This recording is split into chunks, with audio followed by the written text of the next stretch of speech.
Aujourd'hui, sur ce sujet-là, factuellement, on est dans un flou juridique total. Un truc très simple, la déclaration des comptes détenus à l'étranger, s'il y a un contrôle et que les comptes à l'étranger ne sont pas déclarés, l'amende pour ça, elle va de 1 500 € à 10 000 €. on parle de peines de centaines de milliers d'euros, millions d'euros. Ils se sont dit, ok, on va bosser sur permettre aux autorités fiscales d'avoir les meilleurs moyens de contrôler leurs individus. Par exemple, si j'ai investi 5 000 € en crypto, mon portefeuille vaut 50 000, je le transfère à quelqu'un de ma famille, ni moi, ni la personne de ma famille ou qui que ce soit ne paiera d'impôt sur la plus-value réalisée. On peut optimiser de ce point de vue-là. Il faut vraiment arrêter de penser que l'administration fiscale n'y connaît rien, qu'elle n'y comprend rien, qu'elle n'a pas réellement de moyens de contrôle, qu'on fait encore un peu ce qu'on veut.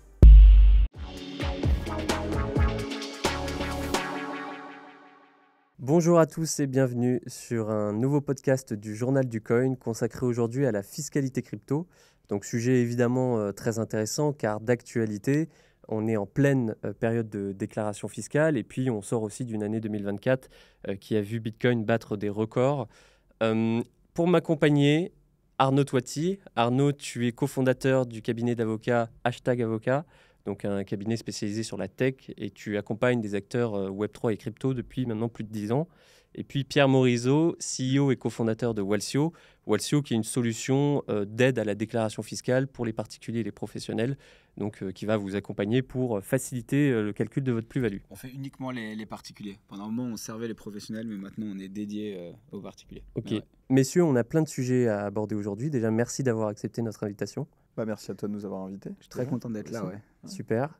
On a plein de sujets à aborder et des sujets que je pense qui intéresseront notre audience. Je pense notamment aux moyens de contrôle de l'État sur les questions de fiscalité. Des sujets aussi comme l'optimisation fiscale, mine de rien. Est-ce qu'il y a des solutions? Lesquelles? Donc restez bien jusqu'à la fin de l'interview parce qu'on abordera ces points. Mais j'aimerais dans un premier temps qu'on revienne sur les grandes lignes de la fiscalité crypto française. Ouais. Donc vraiment qu'on soit assez rapide parce que je pense que l'audience en a déjà entendu parler. Mais finalement, de quoi parle-t-on lorsqu'on parle d'imposition des crypto-monnaies? Qu'est-ce qui est imposé? Qu'est-ce qui n'est pas? Pierre, je te propose de commencer. Donc déjà, pour les particuliers résidents fiscaux français, ils doivent suivre leur portefeuille. Et à partir de là, il y a 3 choses à faire concrètement. Si on a des comptes détenus à l'étranger, il faut informer l'administration fiscale de la détention de ces comptes. 2, si on a réalisé des opérations imposables, pour avoir ce qu'est une opération imposable, il faut déclarer cette vente. Et 3, le deuxième point, c'est via le formulaire 2086. Et le troisième point, c'est si on a réalisé des revenus passifs, donc tout ce qui est stacking, mining, en titre particulier, earn. Il convient de déclarer ces revenus au titre des BNC, bénéfices non commerciaux. Donc ça, c'est les 3 obligations. Donc dit autrement, quelqu'un qui a des cryptos sur une plateforme d'échange française, qui n'a pas vendu ses cryptos contre des fiat euros, dollars, n'a ni utilisé comme moyen de paiement et n'a pas eu de revenus passifs, n'a absolument rien à déclarer. D'accord. Donc typiquement, si je paye avec une carte bancaire crypto, c'est des solutions qui sont assez appréciées des utilisateurs, je suis imposé parce que finalement, il y a une transaction de crypto à monnaie fiduciaire euro, quoi. Arnaud. En fait, donc, on en revient à ce que tu disais, Pierre, c'est-à-dire quelles sont les opérations qui sont imposables. En réalité, schématiquement, il y a 3 types d'opérations. Vous prenez de la crypto, vous convertissez de la crypto contre des euros, je précise bien des euros. À ce moment-là, c'est une opération qui est imposable. Vous décidez de passer par une opération de vente, d'achat de vente. Donc, par exemple, effectivement, va dans un restaurant, au hasard à Auxerre, en janvier, et on décide de payer son repas avec effectivement des bitcoins. À ce moment-là, c'est une opération qui est imposable. Il en va de même pour des opérations de prestation de services. D'accord ? Ça, ce sont effectivement des opérations imposables. En revanche, ce qui n'est pas imposé pour l'instant, ce sont les opérations de conversion de crypto à crypto. Ce sont des opérations qui ne sont pas imposées, mais attention, elles génèrent une plus-value qui est en réalité une plus-value latente, qui fera l'objet effectivement d'une imposition au moment où effectivement il y aura la conversion qui se fera en euros si tant est qu'elle intervienne. Un point qui est important de rajouter aussi et qui revient souvent en tout cas dans les questions qui sont amenées à nous poser, c'est les stablecoins. Les stablecoins pour l'instant, on navigue en eau trouble, si je puis dire, parce qu'ils sont assimilés à de la monnaie électronique du point de vue réglementaire, qui est un sujet évidemment que je connais particulièrement bien. Ça veut donc dire que quand vous émettez un stablecoin au hasard Circle en Europe, MiCA, vous devez être émetteur de monnaie électronique. Pour autant, la conversion de Bitcoin, par exemple, en USDC, n'est à ce stade pas un fait générateur d'impôts. Je dis à ce stade parce qu'effectivement, début 2023, il y a notamment la Cour des comptes qui a commencé 2023-2024 d'ailleurs, qui a rendu un rapport au terme duquel elle évoquait la possibilité, à terme en tout cas, c'est évoqué, c'est absolument rien de confirmé pour l'instant, d'une assimilation des stablecoins à la monnaie électronique, ça on le sait déjà d'un point de vue réglementaire, et que donc ça pourrait à l'avenir être dans les tiroirs que de considérer cela comme une opération imposable. Mais ce n'est absolument pas le cas pour l'instant. Donc ça, c'est un des avantages quand même du régime français, cette non-imposition des transactions crypto à crypto. Ce serait quasiment impossible de calculer finalement à chaque transaction crypto l'imposition. C'est le grand avantage du régime fiscal français sur les cryptos, le fait que les échanges entre cryptos soient non imposables. La France, c'est le seul pays au monde qui a un système qui impose le crypto fiat, mais pas le crypto stablecoin. Et donc, en effet, il y a une sorte d'anomalie et qui pourrait être évoluée à changer. Pourrait évoluer et pourrait changer. C'est concrètement, ça n'a jamais été discuté en hémicycle, donc à l'Assemblée nationale ni au Sénat. Pour l'instant, c'est pas dans les papiers. Il y a, je pense, d'autres priorités politiques à l'heure actuelle. Mais en effet, il y a peut-être un moment, il y a des risques que ce soit un jour, ça évolue. Évidemment, si ça évolue, il faudrait qu'il y ait d'autres choses en échange. Je pense à deux mesures qui sont je trouve très intéressantes qu'on voit dans d'autres pays. Un, c'est la baisse du taux d'imposition ou l'absence d'imposition pour durée de détention. Ce qu'on voit en Allemagne, au Luxembourg. Ouais, en Angleterre et aux États-Unis, c'est une baisse du taux si on les détient. Et une autre mesure, c'est la possibilité de reporter les moins-values sur les années futures. Donc ça veut dire, si on a fait une moins-value sur une année, et ça arrive en crypto, donc on la reporte sur les... Ouais, voilà, non mais exactement. Mais c'est aussi la nature même de l'actif, donc c'est tout à fait normal. Si on a fait une moins-value, on pourrait la déduire des revenus imposables sur les années futures.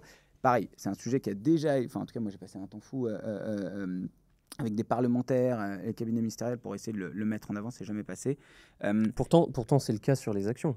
Pourtant, c'est le cas sur les actions complètement, et c'est le cas dans beaucoup de pays. Comment on explique finalement cette différence de traitement ? Parce que la France est un de ces rares pays qui a la neutralité fiscale entre les cryptos.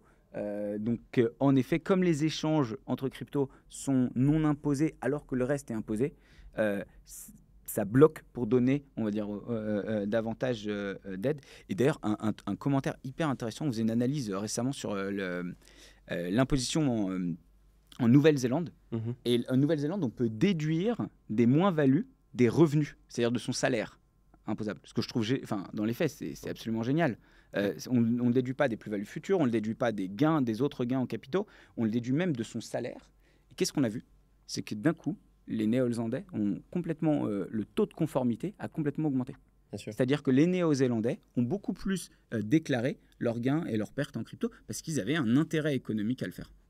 Puisqu'on parle de ce sujet d'expatriation, il faut être ultra vigilant parce que, contrairement aux idées reçues, je dis aux idées reçues parce qu'elles sont quand même bien ancrées, il ne suffit pas d'aller vivre 181 jours par an en Belgique pour devenir un résident fiscal belge. C'est absolument faux. En fait, on a l'OCDE qui établit un certain nombre de critères, parmi lesquels se trouve le temps de présence. Et c'est loin d'être le seul, c'est en réalité le centre d'intérêt économique. Ça veut donc dire quoi ? Ça veut dire que, par exemple, si tu décides d'aller t'expatrier en Belgique, mais que ton épouse et tes enfants restent en France et que, accessoirement, tu tires tes revenus majoritairement de tes biens immobiliers qui se situent en France, il me semble relativement cavalier que d'estimer devant l'administration fiscale pouvoir indiquer qu'en réalité, tu serais résident fiscal belge. Donc, il faut arrêter de croire qu'il suffit de faire quelques allers-retours dans l'année en Belgique et y passer un peu plus que la moitié de l'année pour être considéré comme un résident fiscal belge. Ok. Donc, on reviendra sur ces sujets d'optimisation, mais on comprend bien que l'expatriation, ce n'est pas facile et c'est pas l'Eldorado absolu pour. Non, disons que ça peut être intéressant si on a véritablement des velléités d'aller s'installer dans le pays en question. Mais ce qu'il ne faut pas, c'est voir l'expatriation, déjà à mon avis, Comme un il ne faut moyen de surtout pas le voir, gruger, certainement pas, déjà. Et puis, il faut le voir comme un projet de vie. Si c'est un projet de vie, très bien. Si c'est juste pour se dire, OK, j'ai envie d'économiser fiscalement, mais je n'ai pas l'objectif de m'installer là-bas, et c'est un peu une logique boîte aux lettres, je fais des allers-retours, etc., machin, il faut prendre l'administration fiscale pour des gens qui sont très intelligents et qui comprennent très bien ce genre de choses depuis bien longtemps. Ils n'ont pas attendu les cryptos pour ça. Voilà. Donc pour revenir un petit peu sur le régime français, on a une imposition de la plus-value à hauteur de 30%, donc c'est la flat tax. Hein. On a aussi ce fameux statut de professionnel. Alors, bon, il y a un peu de fantasme autour de ça. On ne sait pas qui ça concerne exactement. Il y a des gens qui font des transactions finalement tous les jours, mais qui sont des particuliers. Est-ce qu'il y a un risque d'être qualifié professionnel? Et si oui, quelles sont les conséquences peut-être sur le taux d'imposition, sur le traitement par l'administration fiscale de notre cas? Ce qu'on voit, et maintenant qu'on a plusieurs années de retour sur le régime, la très très grande majorité des investisseurs en crypto, et même ceux qui gèrent assez très activement leur portefeuille, ne sont pas qualifiés comme des professionnels, mais bien des particuliers à titre occasionnel. Pour même vous donner une ordre de grandeur, nous aujourd'hui, ça se compte sur les doigts de la main le nombre de professionnels qu'on accompagne tous les ans, alors que c'est des dizaines de milliers de personnes qu'on accompagne. C'est quel type de profil, par exemple, ces gens-là? Alors, il y a vraiment un ensemble de critères qui sont qu'on peut retrouver sur Internet, qu'on peut retrouver dans notre guide fiscal. Déjà, de façon générale, à partir du moment où quelqu'un a une activité régulière, un métier en parallèle, indépendamment du nombre d'échanges, et le risque de requalification en activité professionnelle est pour moi mesuré. Par contre, je tiens quand même juste à préciser, évidemment, si à un moment quelqu'un a vraiment un doute, et même au sein de l'échange, je pense que c'est hyper pertinent d'aller voir un professionnel spécialisé dans les enjeux, donc un avocat fiscaliste, hein, j'entends évidemment, spécialisé dans les enjeux du Web3, type Arnaud, mais pour le coup, j'insiste là-dessus, pas un avocat fiscaliste qui ne connaît pas les cryptos. C'est tellement un sujet tellement spécifique que pour moi, consulter, je ne sais pas, c'est une demi-heure, une heure, ça me paraît le sujet le plus sage si on a vraiment un doute suite à la discussion. Quoi. Effectivement, et je pense qu'il y a la question de la régularité effectivement de l'activité. C'est-à-dire que si c'est une activité qui est régulière ou une activité purement occasionnelle, là c'est stricto sensu. Mais il y a aussi l'importance des revenus générés par la crypto au regard des revenus générés à côté. C'est-à-dire, je prends un exemple. Si quelqu'un perçoit 2 000 € par mois dans le cadre de son activité professionnelle, mais qu'en réalité, on s'aperçoit qu'il perçoit 5 fois plus en moyenne de son activité crypto, même si il ne considère que c'est fait que de manière occasionnelle, c'est-à-dire que typiquement, il fait du trading le week-end dans son sous-sol, je pense que ce sera compliqué de justifier auprès de l'administration fiscale que ce n'est qu'une activité occasionnelle. Parce que la réalité, c'est qu'elle représentera l'essentiel des revenus qu'il est amené à percevoir. Donc, en réalité, il ne faut pas voir les choses de manière monolithique, je pense. C'est-à-dire qu'il ne faut pas se dire c'est un faisceau d'indices. Exactement. C'est souvent les administrations, même chose au niveau judiciaire. D'ailleurs, on fonctionne beaucoup par faisceau d'indices. C'est-à-dire qu'il n'y a pas, c'est pas mathématique. C'est pas tiens, je coche telle ou telle case, je rentre dans telle ou telle case, donc forcément, je suis d'un côté ou de l'autre, même s'il y a des évidences. Si naturellement tu perçois un revenu de 50 000 € par an, que la crypto, tu fais ça, tu trades 1 ou 2 fois par mois et que ça te rapporte 2 000 €, ça me paraît compliqué de considérer que tu es un pro. Donc il y a des évidences. Mais il y a des moments où il faut faire attention, en tout cas, il ne faut pas, je suis d'accord, penser que parce qu'on a lu sur un forum à droite à gauche qu'en réalité on pourrait être d'un côté ou de l'autre, si on sent qu'il peut y avoir un débat, s'il y a déjà un débat pour soi, c'est que vraisemblablement, ça pourrait générer un débat auprès de l'administration. Donc, il faut se rapprocher d'un professionnel et s'assurer effectivement d'avoir au moins une première analyse. On est en période de déclaration fiscale en ce moment, donc j'imagine que notre audience s'intéresse et se demande comment est-ce qu'on déclare concrètement, qu'est-ce qu'on fait de tout ça. Comment on calcule sa plus-value en fait? On va sur le site des impôts et on regarde notre portefeuille. Comment ça se passe? Déjà, on peut aller en effet commencer sur le site des impôts. On clique en déclarant qu'on a donc annexe de cession liée aux cryptoactifs. Et là, on va voir ce formulaire qui est pour le coup assez incompréhensible, qui s'appelle le formulaire 2086. Concrètement, qu'est-ce qu'on doit faire? Premier point, c'est identifier toutes les opérations imposables. J'entends quelqu'un qui veut le faire soi-même, se dire ok, je vais me faire sur Excel moi-même mon calcul. Premier point, j'identifie toutes les opérations d'investissement. Si j'ai des CA, chaque opération où j'ai investi, il faut que j'identifie la quantité achetée, quelle crypto, combien, la date, et ainsi de suite. De toutes les opérations de vente, les sessions imposables. Chaque fois, on les identifie.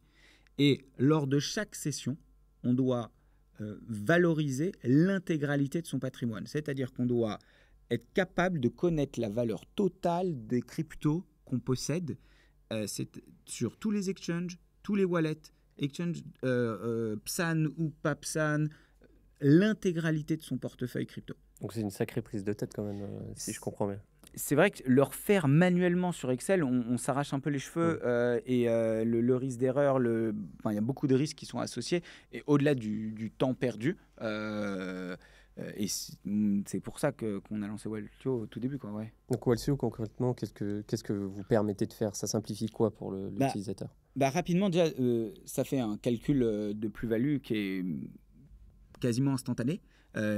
Comment ça fonctionne? Les utilisateurs connectent tous leurs comptes. On compte un peu plus de 700 plateformes blockchain et exchange centralisés.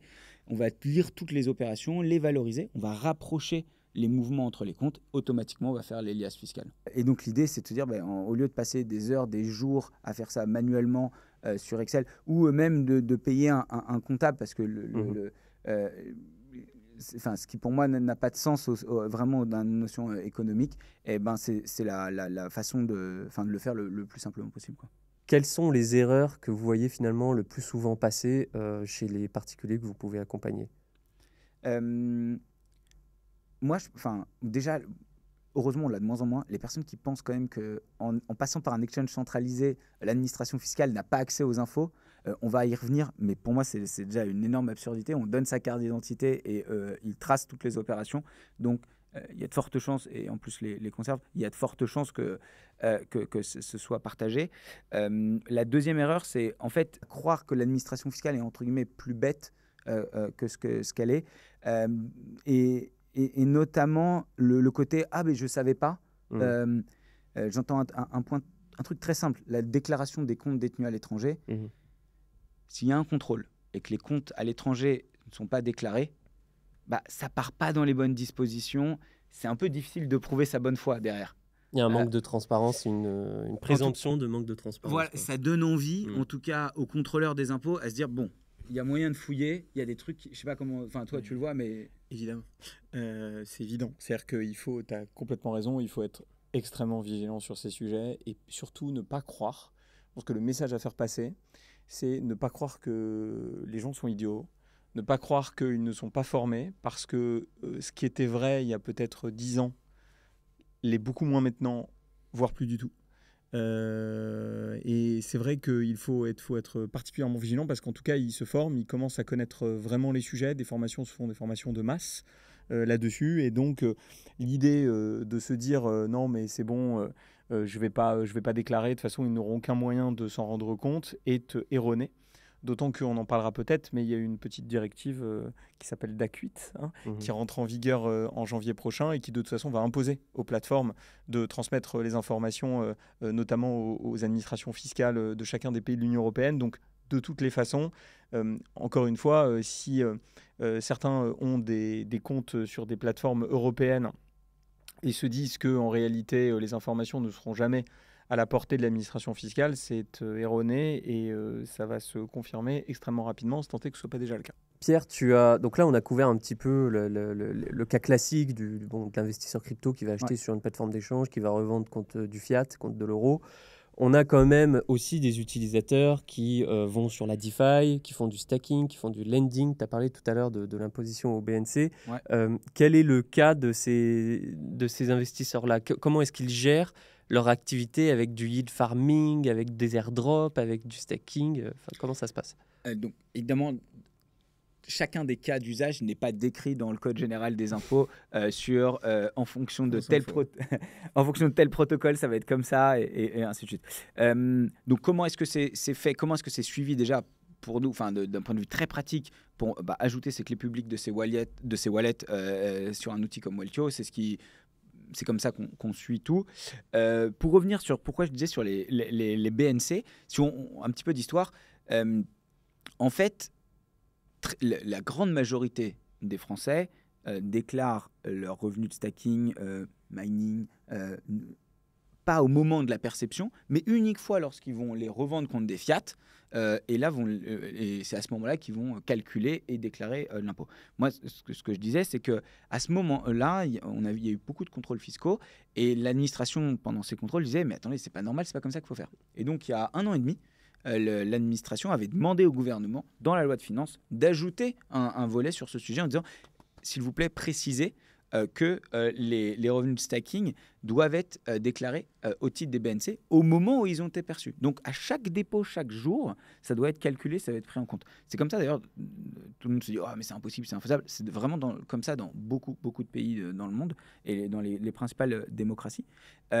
Maintenant, cette proposition de loi, elle n'est pas passée. Okay. Donc, aujourd'hui, sur ce sujet-là, factuellement, on est dans un flou juridique total. Donc, merci, mais ça ne va être pas beaucoup. Donc, il y a 2 options. Soit on se dit, je veux être vraiment consciencieux, et nous, on le voit dans nos utilisateurs, je veux les déclarer en BNC. Donc, nous, on a créé un petit système dans tes paramètres, dans Walcho, tu cliques sur j'active la déclaration BNC, oui, non, c'est un petit toggle. Et par défaut, il est en non. Et les personnes qui veulent le déclarer, ils l'activent. Et donc, ça, c'est les personnes les plus consciencieuses qui respectent le droit tel qu'il est. Et là, factuellement, la grande majorité des Français qui ne déclarent pas au moment où ils ont perçu ces revenus donc stacking essentiellement. Je disais mining parce qu'il n'y a pas, y a pas de mineurs à titre particulier. Enfin, il y en a beaucoup moins qu'avant, en tout cas en France, vu le coût de l'énergie. Et donc c'est pour ça que je le mettais dedans. Mais donc après, la grande majorité, ça vient s'ajouter au portefeuille. Et au moment où ils vont revendre ou utiliser comme moyen de paiement, là sera calculé le montant d'impôt dû sur ces dépôts. Et voilà. Et après, peut-être un commentaire sur les airdrops. En fait, c'est intéressant sur les airdrops. Il y a 2 approches. Soit c'est un gain fortuit, c'est-à-dire on n'a réalisé aucune opération et d'un coup on a reçu le airdrop. Soit c'est... donc dans ce cas-là, il n'y a pas d'impôt à la perception. Parce que c'est pas sollicité en fait, c'est ça, c'est en... Exactement, c'est un peu l'analogie avec le gain de casino. C'est-à-dire qu'il n'y a eu aucune action pour percevoir un revenu. Et donc, ça arrive sur le compte de façon, on va dire, autonome ou indépendante de tout travail. Et l'autre option, c'est j'ai travaillé avec le protocole, j'ai diffusé le message, j'ai fourni des retours, j'ai fait beaucoup de transactions pour favoriser son développement. Donc, en fait, dans les faits, j'ai travaillé pour percevoir ce revenu. J'utilise les mots de l'administration fiscale. Et donc, dans ce cas-là, ça doit être déclaré au titre des BNC. D'accord. Et ça reste pareil dans Walcho, c'est une histoire de label. Et c'est comme ça que ça permet d'enregistrer et on peut distinguer en fonction de si la personne veut le déclarer ou non au titre de BNC. Bon, donc on voit que ça rajoute quand même une couche de complexification à la déclaration, quoi. Ouais. Arnaud, tu voulais compléter? Non, juste ce que je voudrais dire, c'est que tout ça n'est pas gravé dans le marbre. Il n'y a pas en réalité de réglementation crypto dédiée au airdrop, au stacking, au lending, etc. Donc en fait, on fonctionne beaucoup par des mécanismes d'analogie avec ce qu'on connaît par ailleurs, ce qui est assez classique chez un juriste. C'est-à-dire que quand la nature ayant horreur du vide, et encore plus la nature juridique, ça je peux vous l'affirmer, et fiscale, n'en parlons pas, et ben donc dans ce cadre-là, il ne faut pas se dire, un peu dans la lignée de ce que je disais préalablement, c'est pas parce qu'il n'y a pas d'instruction fiscale, de directive, de précision dans le Code général des impôts, que pour autant, il n'y a pas d'imposition. Et effectivement, par des systèmes d'analogie, ce qu'a indiqué Pierre est tout à fait pertinent, c'est-à-dire que dans ce cas-là, il faudra faire la distinction entre ce qui est aléatoire et ce qui ne l'est pas, par exemple pour les airdrops et pour le stacking lending, avec ce qu'on peut connaître dans notamment la génération de revenus, d'intérêts, etc., etc. Mais tout ça étant soumis à la sagacité de l'administration fiscale, les évolutions potentielles, et donc une interprétation tout à fait différente qui pourrait intervenir à tout moment sur tel ou tel sujet. Donc il faut rester prudent, vigilant et ne rien prendre, à mon sens, pour argent comptant. Okay, donc les moyens, la transition est toute faite vers les moyens de contrôle un petit peu de l'État. Tu disais il y a 10 ans que finalement, peut-être qu'on était sur une niche un petit peu. Et encore. Peut-être que l'administration fiscale n'avait pas les connaissances ou le moyen vraiment de retracer tout ce qui se passe. Aujourd'hui, quels sont les outils à la disposition de l'État pour contrôler ces flux-là? Alors, tu parlais de la directive DAC 8 qui rentre en jeu prochainement. Qu'est-ce que change tout ça pour l'État et quels sont les moyens de l'État ? Au-delà de la question de la crypto, et on le sait de plus en plus, on l'a vu sur des articles, l'administration fiscale a de plus en plus de moyens et s'autorise de plus en plus de choses pour, d'une certaine façon, contrôler la situation de chacun. Je pense notamment à aller regarder les réseaux sociaux, en tout cas les informations publiques, voir un petit peu les concordances entre les trains de vie affichés et réels, pas réels, etc., etc. Et qu'effectivement, en matière de crypto, DAC8 va permettre quand même de manière beaucoup plus claire d'avoir accès à des informations auxquelles elle n'avait pas forcément accès au demeurant. Et puis après, c'est presque plus simple que ça. Quand on fait une conversion crypto-euro de sommes qui sont importantes, que ça arrive sur son compte bancaire et qu'on se dit non, mais en réalité, j'ai pas besoin de déclarer, ça passera à l'as. Bien sûr que non. Enfin, je veux dire, à partir de l'instant où l'argent arrive sur un compte bancaire français, etc., il est évident que l'administration fiscale aura des moyens in fine de pouvoir s'apercevoir que s'il y a des choses qui ne sont pas déclarées, qu'il y a des incohérences. Elle demandera d'abord des éclaircissements. Et si les informations qu'on lui communique ne sont pas satisfaisantes, à ce moment-là, ça entraînera un contrôle et potentiellement des sanctions. Étant entendu qu'il y a des sanctions qui peuvent intervenir, mais il y a aussi la question de la bonne ou de la mauvaise foi. Le fait, par exemple, de ne pas déclarer un compte. L'amende pour ça, elle va de 1 500 € à 10 000 € en fonction du niveau de mauvaise foi envisagé. Si effectivement on s'aperçoit que la personne n'a pas déclaré les comptes, qu'elle était parfaitement au courant de ce qu'elle faisait et qu'elle a joué l'idiot d'une certaine manière devant le contrôleur, je pense qu'il est possible que ça lui coûte cher. Et à ce petit jeu, si on a une dizaine de comptes à l'étranger, 10 000 € par compte, je vous laisse faire le calcul, ça rigole plus. Ça fait un sacré montant. Ouais, oui, c'est ça. On a expliqué quand même le régime global en France. On se rend compte qu'il est quand même complexe. Des erreurs, ça peut survenir. Je pense aux personnes, moi le premier, qui investissent depuis des années. On n'a pas obligatoirement la traçabilité de tous ces fonds, de toutes ces... Bon. Est-ce que l'administration fiscale elle va prendre en compte justement qu'il peut y avoir des erreurs et comment est-ce qu'elle estime le niveau de bonne foi en fait ? Je pense que ça reste sur le même sujet de faisceau d'indices, grosso modo. T'imagines un contrôle, elle voit l'utilisation de wallet plus des mixeurs. Il y a quand même pas mal d'indices qui te disent il y a peut-être de la dissimulation de fraude fiscale. En tout cas, même si ce n'est pas forcément le cas, hein, mais en tout cas, à la lecture des opérations on-chain ou via ce qu'elle peut accéder avec les plateformes d'échange centralisées, je pense que l'administration arrive à sentir la volonté ou non de se conformer avec l'administration fiscale ou pas.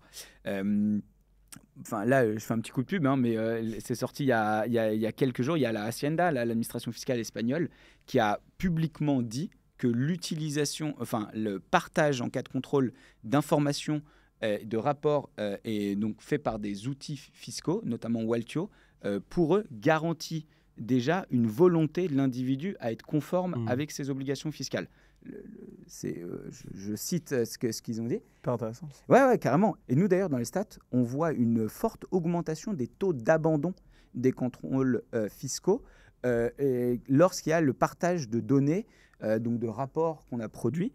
Je tiens à préciser que, évidemment, nos utilisateurs connectent leur compte à Waltio. S'ils suppriment la principale transaction de vente, il va y avoir un trou dans la raquette et ça peut... Oui, ça peut il suffit pas de s'inscrire. Enfin, c'est bien que tu le précises, mais il faut aussi pas...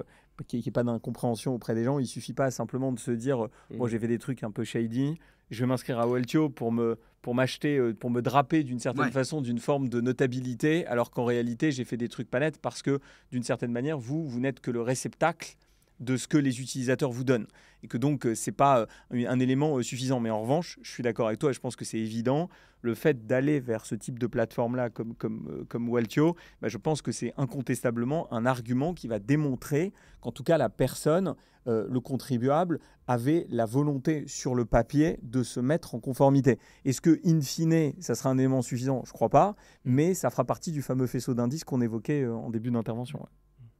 Concrètement, un contrôle de l'administration fiscale sur le sujet crypto, ça se déroule comment ? On reçoit un mail, Alors, donc, pareil, nous, on produit des documents pour aider nos utilisateurs en cas de contrôle, pour s'ils veulent aller plus loin dans le suivi de leur compte et autres. Donc, les grands spécialistes, c'est les avocats fiscalistes dans l'accompagnement. Mais il y a plusieurs étapes, avec notamment, souvent, ça commence par des demandes d'informations. Exactement, demande d'éclaircissement. Ouais, tout à fait. Demande d'éclaircissement. Et puis après, pour compléter ce que tu dis, si les éclaircissements qui sont donnés ne sont pas satisfaisants pour l'administration fiscale, dans ce cas-là, ça passera par une vérification complète de la comptabilité, c'est-à-dire un contrôle fiscal en bonne et due forme, effectivement. Et il y a ce que tout à l'heure j'évoquais, il y a évidemment des choses, des red flags pour l'administration. Je rappelle que l'administration fiscale utilise l'intelligence artificielle. Donc, il y a un certain nombre de critères qui peuvent rentrer. Quand il y a des anomalies, quand il y a des choses qui leur paraissent curieuses, un peu comme pour tout, hein, c'est un peu comme la TVA, c'est un peu, voilà, ça sort pas de nulle part. Ou quand il y a des volumes qui sont très importants et qui ne se retrouvent pas forcément dans les déclarations fiscales, c'est évident que ça va attirer l'attention et plutôt à juste titre. Ce qui revient à ce qu'on dit un peu depuis le départ, c'est-à-dire qu'il faut pas, en tout cas, il ne faut pas croire que plus c'est gros, plus ça passe. Je pense que c'est un peu l'inverse, en fait. Voilà. Et dans tous les cas, il faut être extrêmement rigoureux dans la manière avec laquelle on traite fiscalité crypto. Surtout si, pour moi, le pire, c'est si ça part dans j'ai cherché à dissimuler ma fraude fiscale. Grosso modo, j'ai gagné de l'argent et j'ai voulu le cacher. Et là, pour moi, c'est la plus grosse des bêtises à faire. Et donc, on parlait tout à l'heure de l'utilisation de mixeurs ou autre. Ouais. Et là, pour le coup, c'est plus des amendes qui sont quelques dizaines de pourcentages, 10, 40, 80% sur le montant de l'impôt qui est dû, qui est grosso modo, j'ai gagné, je dois 30% parce que je n'ai pas payé avec les pénalités de retard et en fonction, je dois en gros plus que ce que j'aurais dû. Mais c'est des pénalités sur le montant d'impôt qui est dû. Mais le pire... Jusqu'à 80%. Oui, jusqu'à 80%. Mais on va dire... C'est quoi? Ça va à 2 fois le montant de l'impôt. Mais pour moi, le pire, c'est si on cherche à cacher sa fraude fiscale. Et là, et si l'administration arrive à prouver qu'il y a une volonté de le cacher, ce qui est, mine de rien, on-chain et avec les exchanges, assez facile à retracer. Et puis le fait qu'on fasse beaucoup plus d'opérations, ça aide pas beaucoup. Là, pour le coup, on parle de peine de centaines de milliers d'euros, millions d'euros, peine de prison potentielle. C'est au pénal, bien sûr, puisque là, c'est de la fraude fiscale pure et dure, et effectivement, c'est une infraction pénale. Donc, parce que l'infraction pénale, juste pour rappel, elle suppose l'intention. C'est ce que tu évoquais tout à l'heure. C'est-à-dire que si on est en capacité de démontrer que le contribuable avait manifestement l'intention de frauder, et donc de dissimulation, puisque c'est ça, la fraude, c'est de la dissimulation de ses revenus pour ne pas être imposé sur toute ou partie de ses revenus, ça s'appelle de la fraude fiscale. Et effectivement, là, pour le coup, c'est une infraction pénale, au-delà de tout ce qui a été indiqué, c'est-à-dire des conséquences pécuniaires qui sont significatives. Parce que là, la pénalité de 80% sera difficile à contester pour le coup. Bien sûr. J'imagine que l'administration fiscale ne peut pas contrôler non plus tout le monde. Ouais. Donc, elle se base sur quoi? C'est les montants, finalement? Elle va aller chercher les montants les plus importants, ou c'est un peu au petit bonheur la chance Alors, moi, je pense que c'est difficile de répondre je pense aux petits investisseurs, en fait, qui vont en retirer des petites sommes. C'est intéressant. Ta question, elle est intéressante parce que il y a, que ce soit en matière de crypto ou d'ailleurs de manière générale, il y a, je pense, une idée qu'on croise assez régulièrement, selon laquelle... Quand c'est petit, ça n'intéresse pas grand monde. Tu vois, c'est-à-dire, ouais, mais bon, tu vois, j'avais gagné 20 000 balles, je les ai pas déclarées, bon, c'est pas grave, c'est rien, ils s'en fichent, je suis tout petit, etc. Il y a des plus gros. Ouais, voilà, exactement. Mais non. Enfin, pourquoi? Encore une fois, ils utilisent des outils d'intelligence artificielle. Donc, alors, c'est pas magique. Mais bon, on utilise tous, je pense, un petit peu l'IA. On voit quel est le niveau. Entre 2022 et maintenant, le progrès, il est stratosphérique. Vraiment. Et donc, techniquement, ils ont en fait un certain nombre d'alertes qui interviennent sur... il y a un certain nombre de choses, ils ont des red flags. Et donc, il s'agisse de dissimuler 5 000 euros, 1 000 euros ou 5 millions, en réalité, les red flags, ils se trouveront de la même manière. Donc, je ne pense pas effectivement que les montants soient un point important. Après, c'est certain qu'ils vont être... Leur attention, j'imagine, est attiré davantage quand on a des volumes qui sont ultra significatifs, où ils se disent concrètement il y a problème, quand l'argent éventuellement circule sur des plateformes qui se situent dans des pays qui ne sont pas forcément réputés pour leur,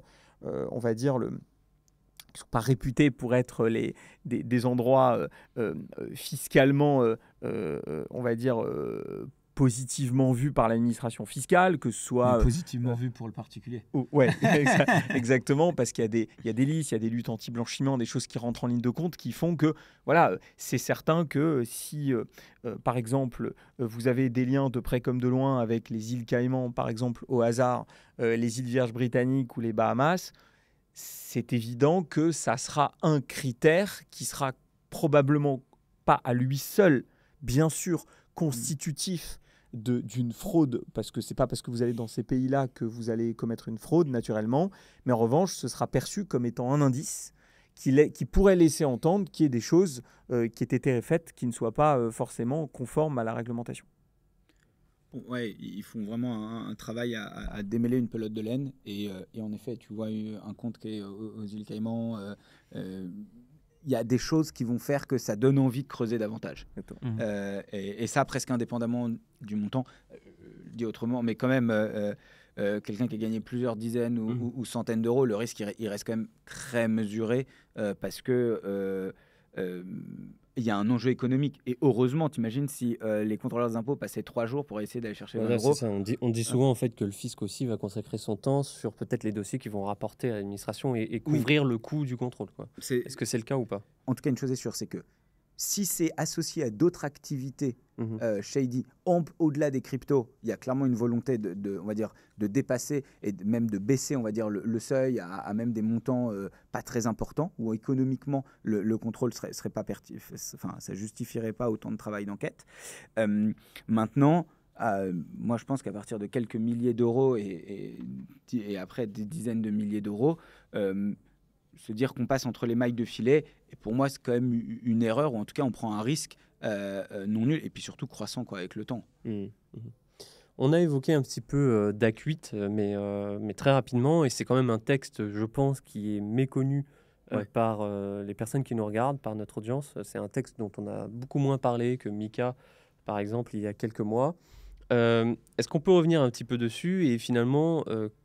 qu'est-ce que va réellement changer ce texte pour les utilisateurs? Est-ce que ça sonne finalement la fin de la récré un petit peu, quoi? Déjà, DAC 8, c'est donc directive administrative de coopération, avec les mots anglais dit en français. La numéro 8, elle est dédiée au monde des cryptos. Donc, grosso modo, si l'Europe, au niveau fiscalité crypto, n'a pas travaillé à chercher à harmoniser un cadre, à mettre en place un même taux, pas du tout. Ils se sont dit, OK, on va bosser sur permettre aux autorités fiscales d'avoir les meilleurs moyens de contrôler leurs individus. Donc, accéder à l'information, mettre en place un framework, un cadre et donc un protocole d'échange d'informations. Et grosso modo, c'est un copier-coller de la loi bancaire. C'est-à-dire les intermédiaires, plateformes d'échange centralisées, partagent de façon automatique les données de transactions aux autorités fiscales quand celles-ci le demandent. Absolument, et les autorités fiscales collaborent les unes avec les autres. Parce que ça, la particularité. C'est-à-dire qu'effectivement, si nous avons, par exemple, une plateforme située, je ne sais pas moi, en Espagne, cette plateforme espagnole va donc transmettre de manière automatique les informations relevant de ses utilisateurs à l'administration fiscale espagnole. Et après, il y a une collaboration que j'imagine forte entre les différentes administrations fiscales pour qu'il y ait, par exemple, je ne sais pas, je prends l'exemple, toi Antoine, tu as des comptes sur une plateforme régulée en Espagne, ces informations sont transmises aux autorités fiscales espagnoles et in fine transmises à l'autorité fiscale française. Voilà. Donc on travaille sur une coopération générale pour favoriser, effectivement, pour mettre fin à une certaine forme d'opacité, parce que on va pas se mentir, il y a un certain nombre de personnes qui ont des comptes sur des plateformes qui ne sont pas des plateformes françaises et qui pensaient que parce que ces comptes n'étaient pas sur des plateformes françaises, elles bénéficiaient d'une certaine forme de plus que de tolérance. Enfin, je veux dire, il n'y avait pas à les déclarer et encore moins à payer des impôts dessus.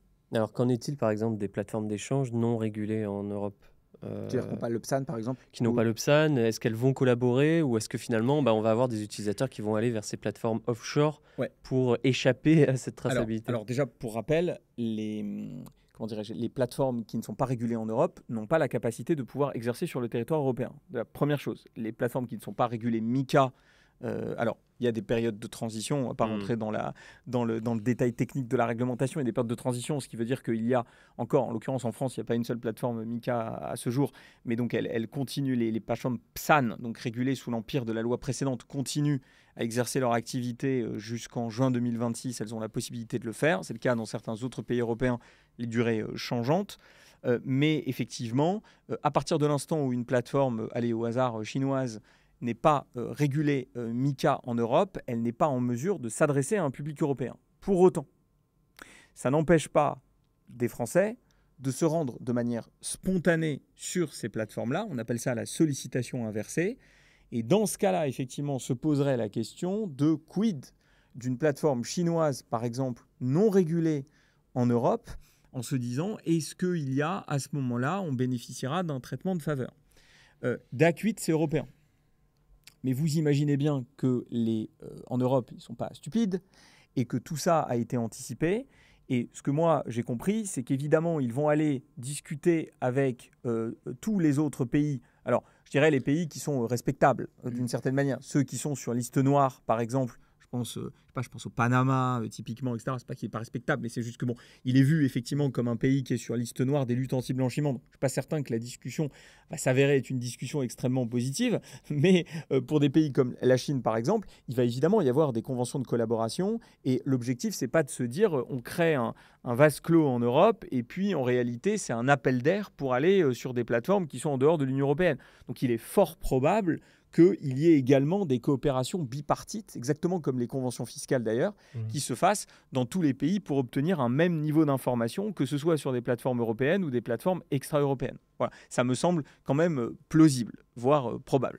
Enfin, c'est hyper intéressant et moi, je ne le voyais pas sous l'angle comment les États coopèrent entre eux, mais ça paraît assez évident là, quand tu le présentes.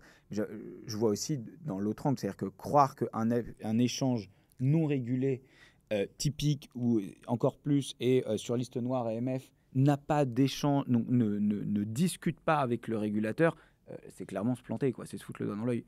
Donc c'est pas parce que la plateforme n'est pas régulée qu'il n'y a pas un minimum un contact, éventuellement des échanges d'informations ou autres entre le régulateur et cet exchange qui certes, quand je dis non régulé, donc c'est-à-dire n'est pas enregistré. Et j'ajoute, petite précision entre nous soit dit,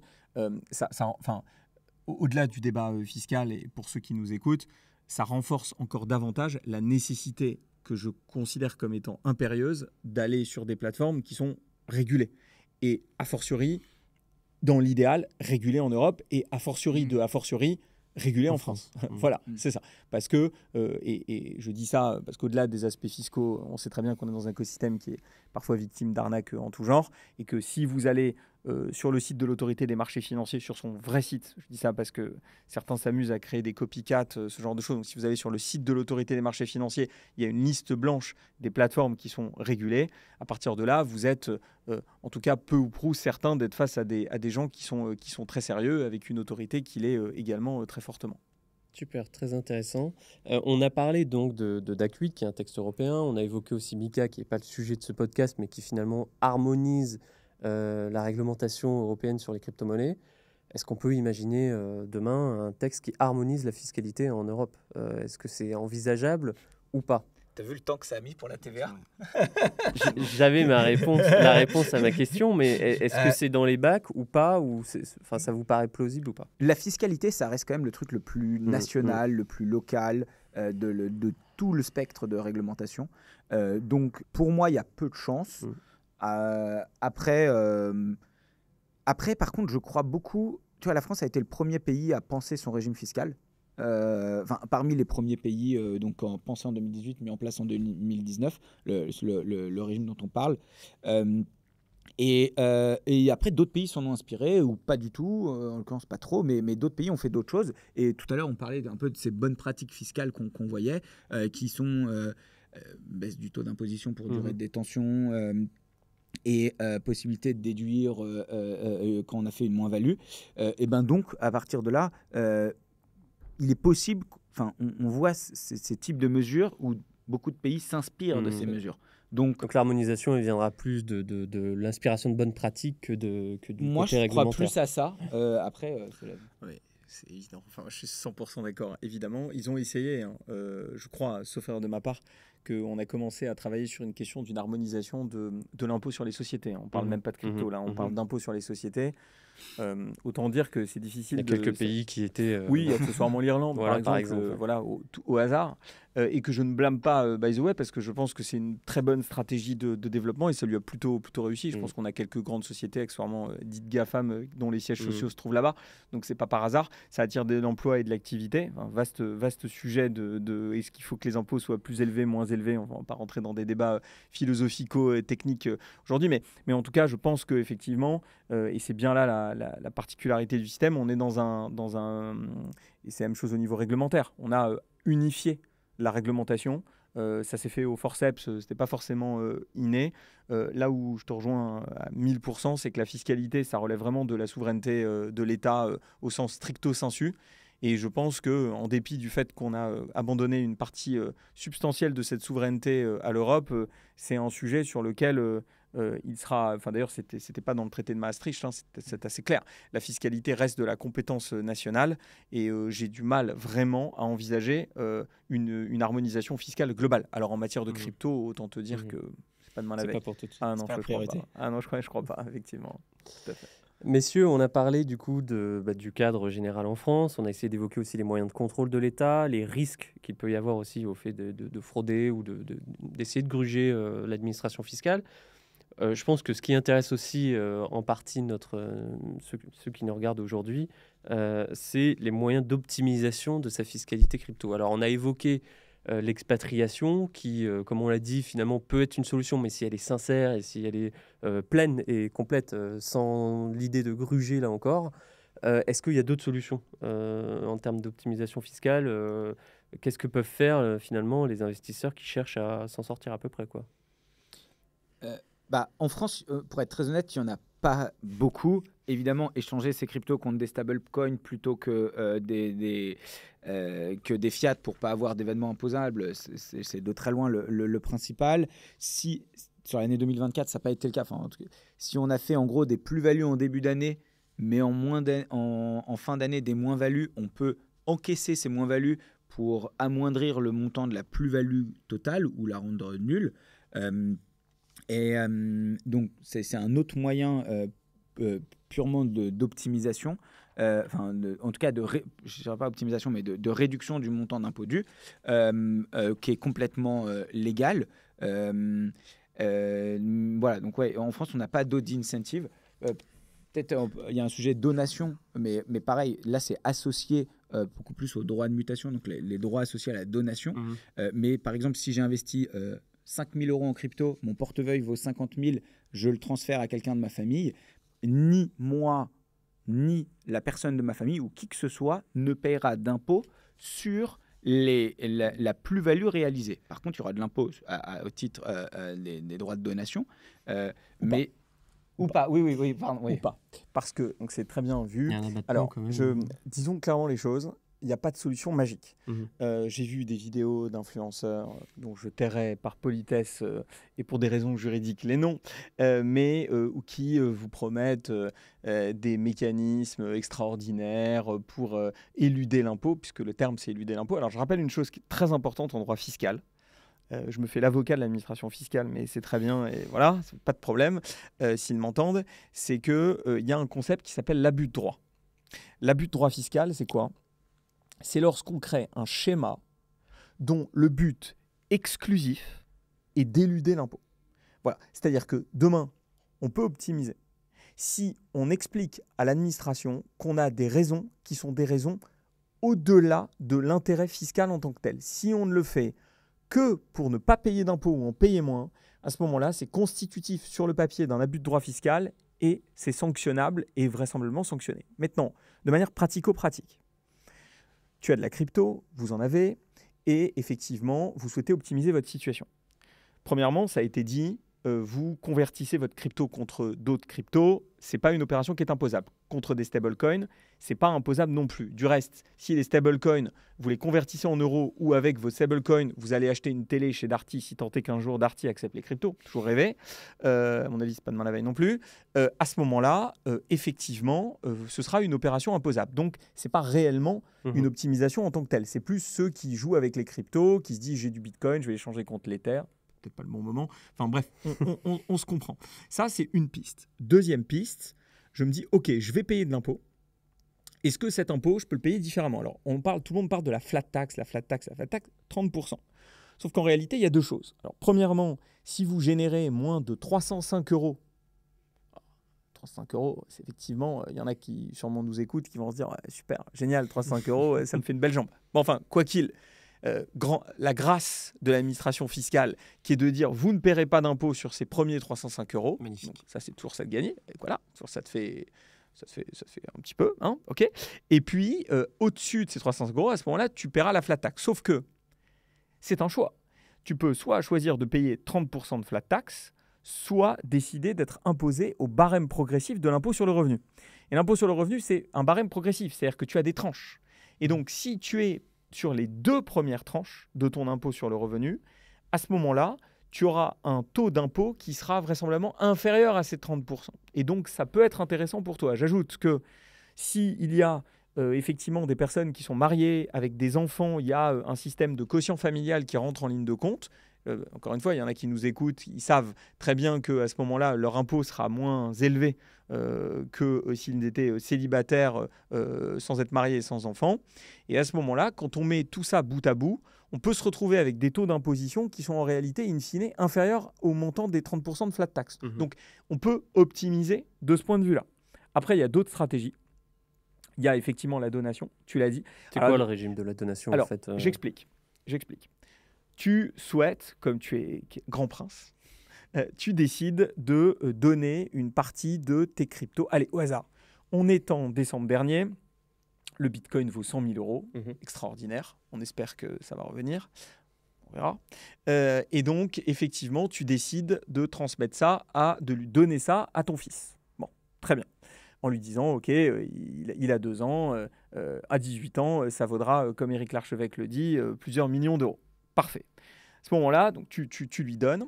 Ce qui est intéressant, c'est que ça neutralise la plus-value. C'est ce que tu disais. Ça, c'est formidable. Ça veut dire quoi? C'est-à-dire que ton Bitcoin, comme tu es un mec qui est dans la crypto depuis longtemps, tu l'as acheté en 2013, probablement quelques centaines d'euros. Ça vaut 100 000. Donc, techniquement, tu prends 30% sur la plus-value que tu as générée. On va dire que tu as généré une plus-value à peu près de 100 000. Tu payes 30 000 euros d'impôt. Là, tu vas donner ce Bitcoin à ton fils.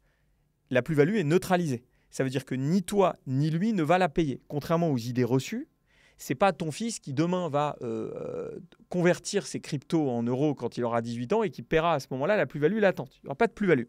En revanche, il y aura des droits de mutation. Sauf que là où c'est intéressant, c'est qu'il y a des abattements. Et donc, par exemple, entre père et enfant, entre parents et enfants, précis, il y a 100 000 euros d'abattement tous les 15 ans. Pas que pour les cryptos, c'est pour toutes les donations qui se font en somme d'argent, en nature, etc. etc. Donc ça peut être une stratégie. Pour chaque parent, c'est-à-dire quoi? C'est les enfants? Oui, monsieur, pour chaque parent. Donc, pour ta femme, qui, je suis sûr, a beaucoup de Bitcoin aussi, et pour toi, eh bien, il y a possibilité de donner. Donc, imagine, tu as 3 enfants, vous êtes 2, ça veut dire que techniquement, il y a jusqu'à 600 000 euros d'abattement tous les 15 ans. Alors, tu disais tout à l'heure, par exemple, que l'administration fiscale va vérifier si l'intention n'est pas à 100% d'éviter l'impôt.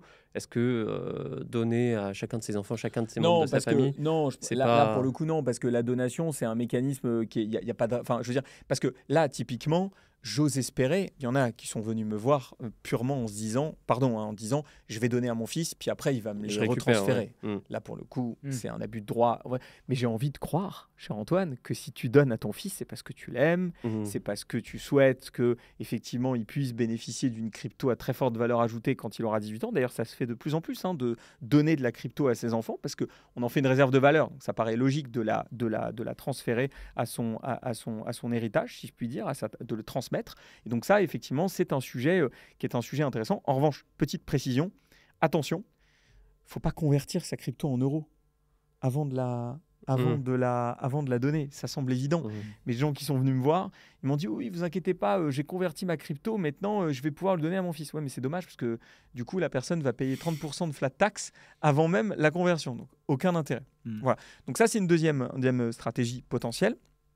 La troisième stratégie, c'est effectivement l'expatriation. Ça a été dit, mais attention aux conditions qui peuvent être autour de cette expatriation, des critères, de la manière avec laquelle on le fait, etc. De la même manière, c'est pas juste je vais à Acapulco 6 mois et 1 jour par an à siroter des cocktails et puis en fait en réalité je vais payer 0% d'impôt parce que là-bas c'est pas imposé. Faux.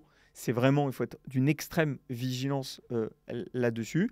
Et puis il y a des sujets sur lesquels je travaille à l'heure d'aujourd'hui, notamment le crédit lombard crypto, qui pose potentiellement des questions fiscales sur lesquelles il y a un travail en cours qui est en train d'être fait, mais qui pourrait in fine aussi apporter de l'intérêt. L'idée de pouvoir collatéraliser, c'est-à-dire effectivement de pouvoir mettre en gage, en nantissement ces cryptos et obtenir des euros en contrepartie. Arnaud, tu as parlé de la possibilité de choisir le barème progressif plutôt que la flat tax.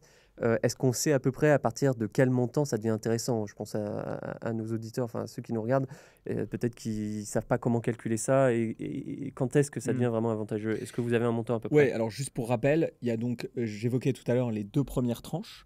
Donc la première tranche, pour être précis, c'est de 0 jusqu'à 11 497 €. À ce moment-là, il n'y a pas d'impôt, il y a juste les prélèvements sociaux qui sont à acquitter, qui sont de 17,2%. Donc ça reste en dessous effectivement de la flat tax.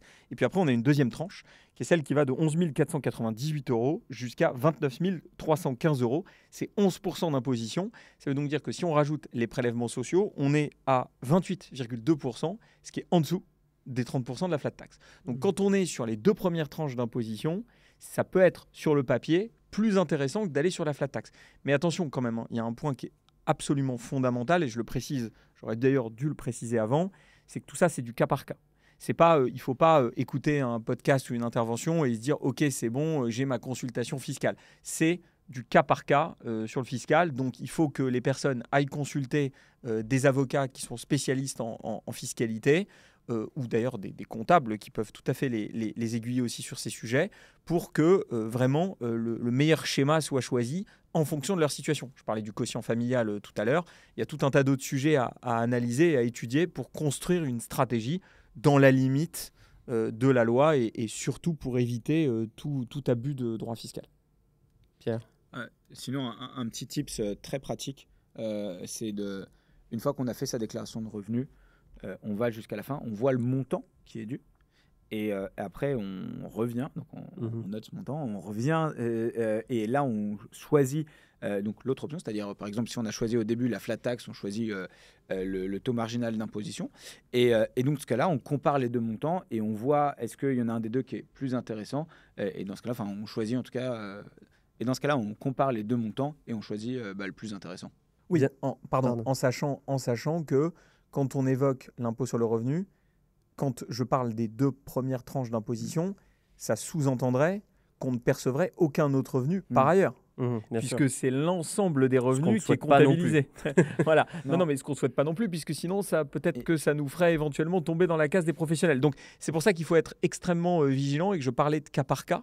Il faut pas se dire ah bah tiens encore une fois j'ai eu un truc comme ça, etc. Il y a effectivement par exemple Waltio qui fait des guides pour le coup d'extrêmement bonne qualité, ce qui n'est pas toujours le cas dans ce qu'on peut lire à droite et à gauche, pour être honnête. Je ne dis pas ça parce que tu es là, mais pour le coup c'est vraiment hyper bien rédigé. Mais il n'en reste pas moins que moi je conseille quand même d'aller voir si on est dans une stratégie d'optimisation. Si on se dit bon bah c'est flat tax, c'est vraiment besoin d'aller voir tous les avocats fiscalistes de la terre. Mais si on se dit on a envie d'optimiser, il faut aller voir un spécialiste sur ce sujet. Je pense que c'est très très important et de ne pas se limiter ni au forum ni au guide, même s'ils sont excellents. Donc ce serait ton conseil pour naviguer sereinement dans on va dire que je plaide pour ma paroisse, mais je le pense sincèrement. C'est-à-dire que c'est un sujet qui est pas... Enfin, en gros, la fiscalité, c'est pas un truc que tu fais sur un compte table autour d'un déj en tranquille. Tu veux. C'est quelque chose de complexe. Et c'est quelque chose qui demande... C'est de l'ingénierie, en fait, en réalité. Donc, voilà, il n'y a pas, je le reconnais, 50 000 méthodes et il n'y a certainement pas de méthode magique. En revanche, je pense que, et nous, pour un certain nombre de nos clients, on a été en capacité de faire des économies qui sont relativement substantielles, tout en étant serein derrière, puisque je rappelle qu'un conseil, il a une responsabilité civile professionnelle, et que si demain, on conseille à quelqu'un, à un client, un modèle, un schéma, on s'engage dessus d'une certaine manière. Donc, il faut, à partir d'un certain moment, être prudent et passer par des professionnels. Ouais. Messieurs, merci beaucoup, c'était passionnant. Je pense qu'on a quand même bien couvert le sujet. J'espère qu'on a répondu au maximum des questions des personnes qui nous regardent. Est-ce que vous auriez un dernier mot de la fin ou est-ce qu'on peut vous retrouver si on veut suivre un petit peu votre actualité? Pour moi, acheter des cryptos aujourd'hui et les échanger, c'est devenu extrêmement facile. C'est exactement comme ouvrir un compte bancaire. Mais il y a deux sujets qui sont pour moi hyper importants et à faire un minimum, garder une hygiène, c'est la sécurité et la fiscalité. Et donc, c'est conserver une certaine hygiène où on vérifie ses comptes tous les ans. Ça me paraît pour moi être le meilleur conseil que je peux donner. Et où nous suivre, Waltio sur les réseaux, sur X, Twitter, sur LinkedIn, et aussi sur notre chaîne YouTube où on partage des analyses et du contenu. Arnaud? Alors, si j'avais un mot de la fin, il y en aurait plusieurs déjà, mais pour être concis et rapide, il faut vraiment arrêter de penser que l'administration fiscale n'y connaît rien, qu'elle n'y comprend rien, qu'elle n'a pas réellement de moyens de contrôle, qu'on fait encore un peu ce qu'on veut, etc., etc. Ce qui effectivement s'est vu et s'est fait par le passé et ce qui n'a plus vocation à... Ça n'a plus voix au chapitre maintenant. L'administration fiscale, elle connaît très bien son sujet, elle se forme. Effectivement, il ne faut pas en tout cas jouer la politique de l'autruche en se disant qu'on ne va rien faire et qu'on verra si ça passe le cas échéant. Je pense qu'il faut être extrêmement, extrêmement vigilant là-dessus. Donc ça, c'est le premier point. Évidemment, sur la question de la sécurité, ça va de pair, hein, cette hygiène sécurité et fiscalité. Et puis mon deuxième point, c'est que si on cherche à optimiser, ce que je disais tout à l'heure, il ne faut pas le faire, ça ne se fait pas comme ça. Il y a des gens dont c'est le métier, qui ne font que ça. La fiscalité crypto, en plus, c'est très spécifique. Ce n'est pas de la fiscalité traditionnelle. Et donc, tous ceux qui veulent passer à l'étape supérieure, c'est-à-dire, OK, ils passent par Waltio, et c'est très bien, ils suivent leur comptabilité, ils suivent leurs déclarations, tout est fait, etc. Hein, OK, étage 2 de la fusée, j'ai envie d'optimiser ma situation, si tant est qu'elle soit optimisable. À ce moment-là, je vais voir un professionnel pour l'optimiser. Et avec ça, je pense qu'effectivement, les gens qui nous écoutent, ils seront sereins. Super, merci beaucoup messieurs. On retrouve en description de la vidéo vos contacts si vous voulez suivre Arnaud et Pierre. Pour le reste, je vous dis merci de nous avoir regardés et à bientôt sur le Journal du Coin.